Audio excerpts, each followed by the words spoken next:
Hey, welcome back. Today, we're diving into a really foundational chapter in the Old Testament, Leviticus 3.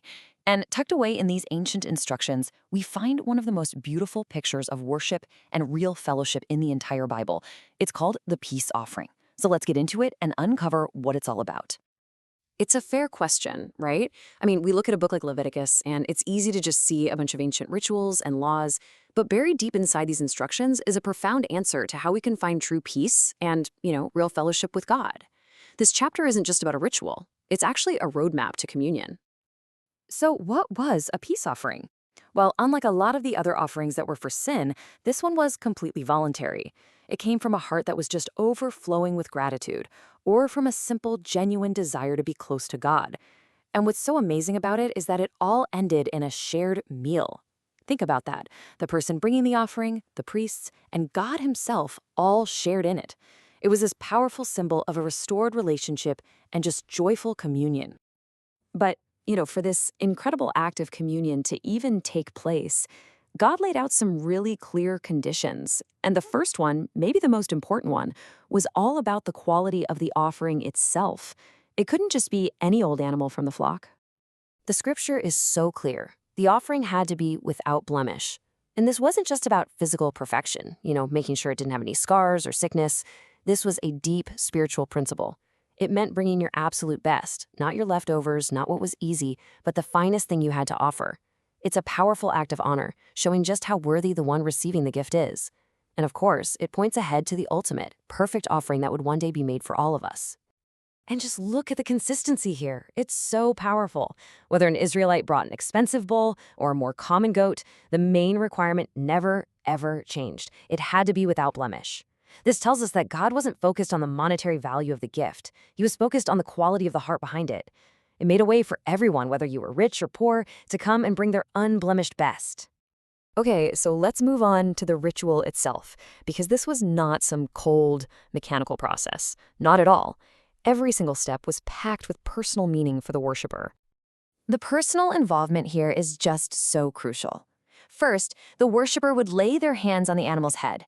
This was this powerful act of identification, as if they were saying, "This sacrifice stands for me." Then, in a very sobering moment, the worshiper themselves would kill the offering, a stark reminder of the sanctity of the life that was given for this moment of communion. It was only then that the priests would step in to present the blood, the very life force of the animal, to God at the altar, right before specific parts were burned as God's special share of this sacred meal. And this brings us to a really key detail of that sacred meal. See, while a lot of the animal was shared between the person and the priests, certain parts were reserved exclusively for God. And this wasn't random. It was deeply, deeply symbolic. The Bible is super specific about what belonged to God: the internal fat, the kidneys, part of the liver. Now I know, to us today this might sound a little strange, but in the ancient world, this internal fat was seen as the richest, most energy-filled part of the animal. It wasn't just fat, it was a symbol of the animal's health, its strength, its very best. And this just brilliantly pulls it all together. Verse 16 calls it the food of the offering that creates a sweet savor, like a pleasing aroma, to God.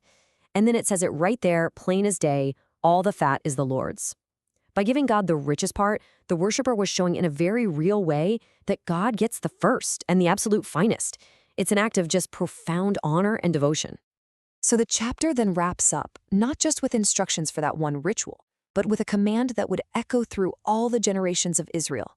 It was meant to embed this principle of reverence right into their daily lives. This wasn't just a suggestion, it was a perpetual statute. I mean, that's a forever command. This instruction to not eat fat and blood was meant to be a constant, daily reminder of two foundational truths about God. Every single meal became a moment to remember who God is and who they were in relation to Him. And the reasoning behind it is so simple and yet so beautiful. The fat was reserved for God because it represented the best. It was a continual act of worship to give Him the richest portion. And the blood was reserved because it represents life itself. It was this profound daily acknowledgement that life is sacred and it belongs only to the one who created it. Together, these two commands taught a constant lesson in giving God your absolute best and revering Him as the author of all life. And all of this leaves us with a really powerful question for ourselves. The rituals have passed, for sure, but the principles behind them, they absolutely remain. The call to offer something without blemish and to give God the fat, the richest and best part of what we have, that's timeless. It really pushes us to ask ourselves, in our lives today, with our time, our talents, our resources, our hearts, what does it truly mean to give God our best?